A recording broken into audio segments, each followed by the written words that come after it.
बहू मधु अपने परिवार के साथ चंदनपुर शहर में रहती है। मधु की एक बड़ी ही बुरी आदत है, वो सबकी चुगली करती रहती है। रविवार के दिन मधु की ननद सीमा और उसके ससुराल वाले उनके घर आते हैं। खाना खाने के बाद सब लोग बैठकर बातें कर रहे होते हैं। और सीमा कैसी हो? ठीक हूँ भाभी, आप कैसी हो? मैं भी ना बढ़िया हूँ। अरे तुमने जो वो अचार भेजा था ना, बहुत अच्छा था। आपको अच्छा लगा? थैंक यू भाभी, मैं इस बार ना और भेज दूंगी। अरे नहीं नहीं, और मत भेजना, मम्मी जी को कुछ खास पसंद नहीं आया, ऐसा वो कह रही थी। अच्छा, क्या कह रही थी मम्मी अचार के बारे में? अचार के बारे में तो नहीं कह रही थी, वो तुम्हारे खाने के बारे में कह रही थी कि सीमा को अभी तक ठीक से खाना बनाना भी नहीं आया। क्या मम्मी ने ऐसा कहा?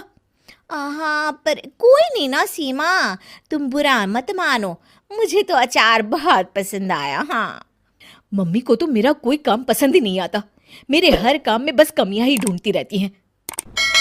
सीमा और उसके ससुराल वाले अपने घर जा रहे होते हैं। तब मधु की सास कहती है, अच्छा सीमा बेटा, अपना ख्याल रखना। हाँ हाँ ठीक है मम्मी। सीमा रूखेपन से जवाब देकर वहां से चली जाती है।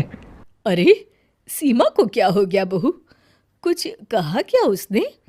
अब पता नहीं माँ जी। मधु अपनी सहेली संजना से बात कर रही होती है।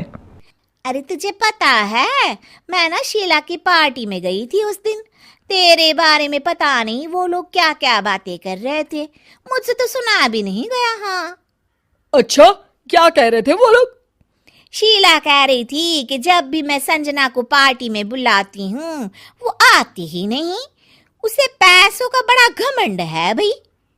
क्या उसने ऐसा कहा? मैं अभी उससे बात करती हूँ। अरे छोड़ ना, उसकी बात ही नहीं करनी हमें, छोड़, चल छोड़। मधु अपनी सहेली से बात कर रही होती है, तभी उसका पति सचिन आ जाता है। अच्छा संजना, मैं ना तुमसे बाद में बात करती हूँ, ठीक है? मधु इधर आओ। क्या हुआ जी? अरे पता नहीं क्या हो गया है, सीमा माँ से बात ही नहीं कर रही। तुमसे कुछ कहा था क्या उसने? नहीं तो जी, उसने तो कुछ नहीं कहा मुझे, पर क्या मधु, बताओ मुझे। जब ना हम सब बाहर बैठे थे तो मधु की सास मुझसे आकर बोली कि अब तुम लोग भी एसी खरीद लो, गर्मी बहुत लगती है यहाँ आकर। क्या उन्होंने ऐसा कहा? हाँ जी, ऐसा कहा। अब मधु के घर वाले ना हमेशा ही हमें नीचा दिखाते रहते हैं। नाराज तो हमें होना चाहिए, और सीमा नाराज होकर बैठी है। कोई बात नहीं, होने दो नाराज, हमें भी फर्क नहीं पड़ता। मधु मेरी एक बात ध्यान से सुनो, कोई जरूरत नहीं है आज के बाद उससे बात करने की। ठीक है जी। एक दिन मधु टीवी देख रही होती है और उसके पास सीमा का फोन आता है। मधु टीवी में इतना ज्यादा बिजी होती है कि फोन नहीं उठाती। अगले दिन सीमा घर पर आ जाती है। अरे वाह सीमा, आओ आओ, कितने दिनों बाद आई हो। हाँ हाँ, आप लोग तो मुझे भूल ही गए हैं ना बुलाते हैं ना फोन उठाते हैं। अरे ऐसा कुछ भी नहीं है, क्या हुआ सीमा, बताओ मुझे। आप लोगों को तो कुछ फर्क ही नहीं पड़ता। सीमा रोने लगती है और अपने कमरे में चली जाती है। तभी सचिन भी वहां आ जाता है।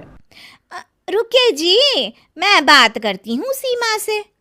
मधु सीमा को समझाने जाती है और उसकी सास और सचिन दरवाजे के बाहर खड़े होकर सारी बातें सुनने लगते हैं। अरे छोड़ ना सीमा, तेरे भैया की तो आदत ही है बात का बतंगड़ बनाने की।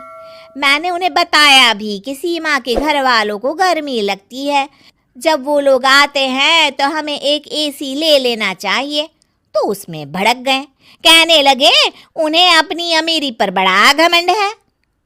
मधु की सास और सचिन ये सब सुनकर चौंक जाते हैं कि मधु ये सब क्या बोल रही है। शायद मेरी ही गलती है, मुझे यहाँ आना ही नहीं चाहिए था भाभी। अरे नहीं नहीं मधु, तू क्यों नहीं आएगी? ये घर तेरा भी तो है ना। माना कि मम्मी जी तेरे हर काम में कमी निकालती रहती हैं, पर तभी अचानक सचिन और उसकी सास कमरे में आ जाते हैं और मधु उन्हें देखकर चौंक जाती है।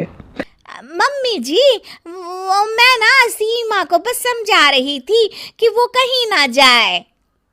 समझा रही थी या भड़का रही थी? हाँ, तुम इतनी बड़ी चुगलखोर हो मधु, हर किसी की बुराई करती हो, सबके बारे में झूठ बोलती हो ताकि हमारे बीच झगड़ा हो। मुझे नहीं पता था कि मेरे सामने तुम्हारा ऐसा रूप भी आएगा। मुझे माफ कर दीजिए जी। आपने मुझसे भी झूठ बोला भाभी। उन तीनों के सामने मधु की पोल खुल जाती है और वो सर झुकाए खड़ी रहती है, लेकिन अब कर भी क्या सकती है।